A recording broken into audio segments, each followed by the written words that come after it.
Hello. I just want to talk a little bit about narcissism and narcissistic abuse. Woo! It's a fun topic. It is the ickiest thing to experience this, but there are a lot of good resources on YouTube. And if you've experienced this in your childhood or you're currently experiencing it with your spouse, you are not alone.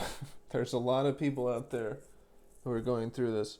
So let's take a look at this, and I want to explore it from the point of view of somebody who's been suffering this from day one, from the moment of birth in the home or elsewhere, and how it begins and how it can become a lifelong pattern for you to be suffering in this way. So let's start with that, and I just want to go over exactly how this happens and why this happens, and why it always seems to happen to the good people, most of all. So the main reason for this is the prime target of narcissistic abuse is somebody who has who exhibits qualities that are above average, who has talents, exceptional abilities, is very kind-hearted, is very popular, very charismatic, full of potential, and is also very people-pleasing, wants to please people. Here comes the narcissist, and the narcissist says, "Oh, really? You think you can please people? Well, try pleasing me. That's going to be impossible. Instead, I'm going to take all your energy from myself like a vampire, and I'm going to live off of it," right? So how does this manifest, and why does this become a pattern for people all through their lives, and how does it begin? In childhood, if you are somebody who has an exceptional talent, you're exceptional in some way, you're above average in some way, either the way you look or the way that you, your energy, or maybe you have a special talent, you're good at music, you're good at, you're great at, your schoolwork is great, you're good at sports, you have these exceptional qualities, but you're also very kind, you're also very empathic, you're very people-pleasing. And your people-pleasing is specifically because you want to make other people happy. And no good deed goes unpunished. The road to hell is paved with good intentions. So the more people-pleasing you are, the more you want to make people happy, the more you're setting yourself up to be a victim of narcissistic abuse. So let's take a look at exactly how that happens. Basically what happens is you're in your people-pleasing mode. This starts however young it starts. Could be from day one, from the moment of birth. You're naturally kind-hearted. You naturally want to please people. You begin... People begin to be jealous of you because of your talent, because of your abilities. They have this deep, deep envy that's just kills them inside. Like, why can't I have that?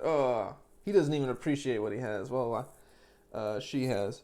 So there's that. That begins to harbor. They begin to harbor resentment for one thing. Not only narcissists, but people who are non-narcissistic, who are just very shallow, empty people, of which there seem to be quite a few.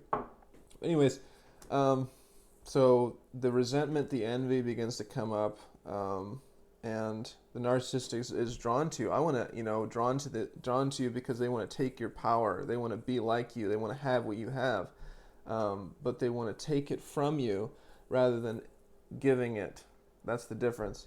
So they feel that you're a people pleaser, and they begin to demand things from you. And they begin to imbue you with sort of what you might call supernatural qualities that are not really human. They're not really of this world. They're sort of otherworldly. They begin to think of you almost like a god. And you could think of this almost, or a goddess, and you could call this the golden child syndrome. So they begin to think of you as the golden child of the family. Or the golden child of the classroom, the golden child of the workplace, whatever. and they begin to imbue you with all these qualities that are really above human. They're not, it's not really possible for somebody to have this much power, but they begin to imbue you with this power.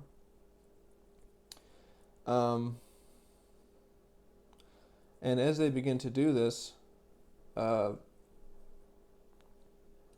they begin to expect more from you, more and more and more. And the envy is partly what's driving that. It's like, oh, you think you're special, here's more, here's more, here's more.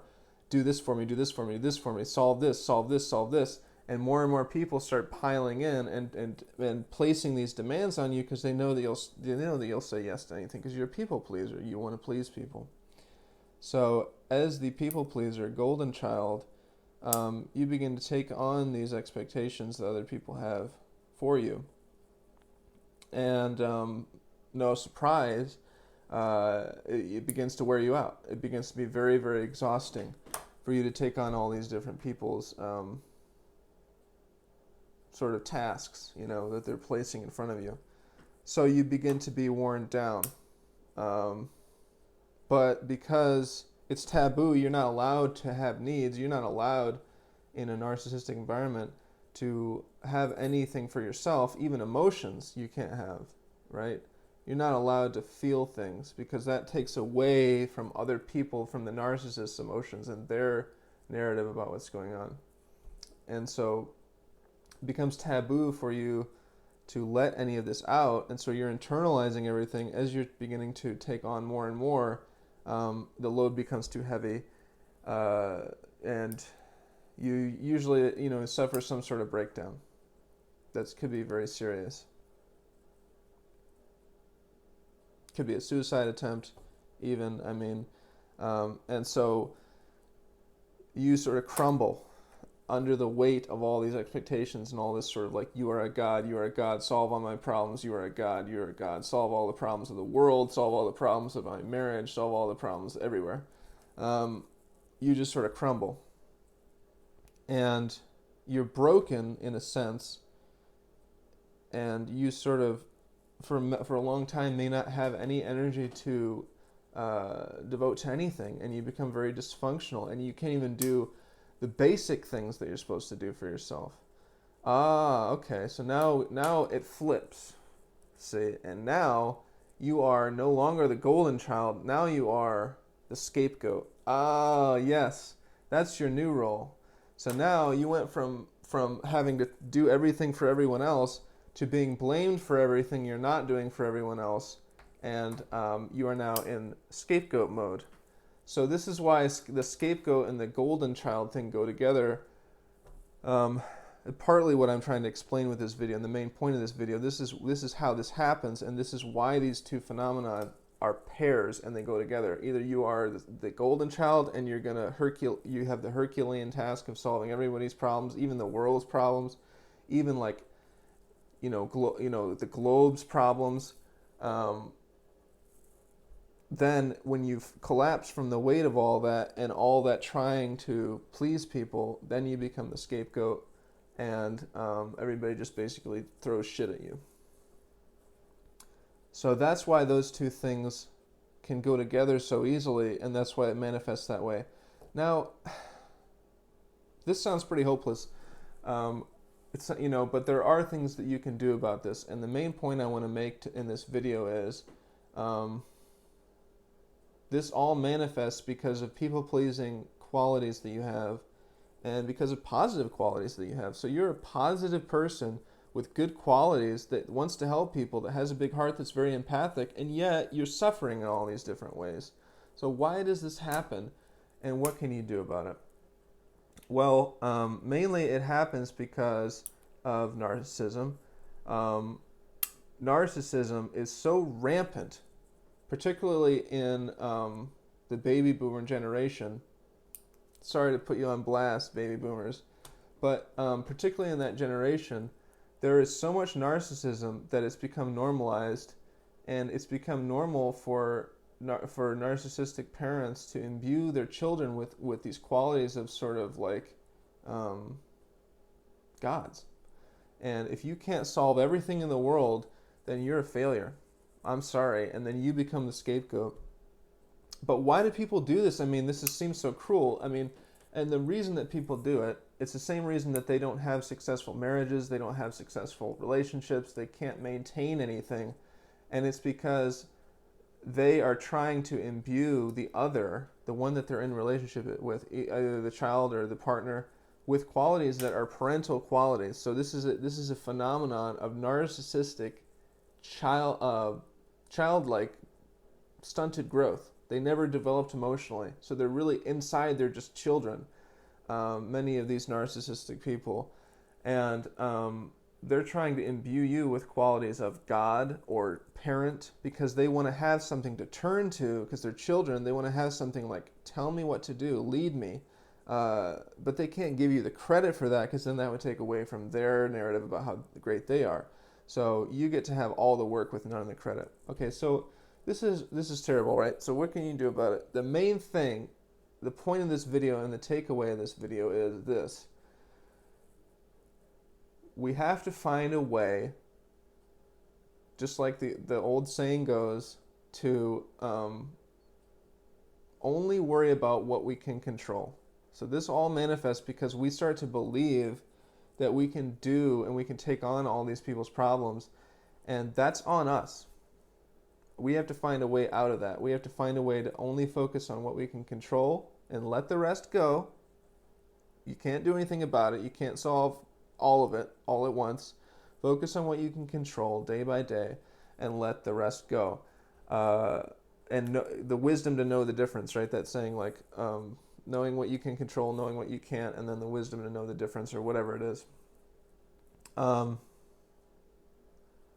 But yeah, so this is about why it happens, and people fall in love with you. I mean, these narcissistic people will fall in love with this idea that they have of you as this God, as this golden child, and when you don't deliver, they will get on you like a million tons of hellfire. They will just crush you with all of this guilt, all this shame.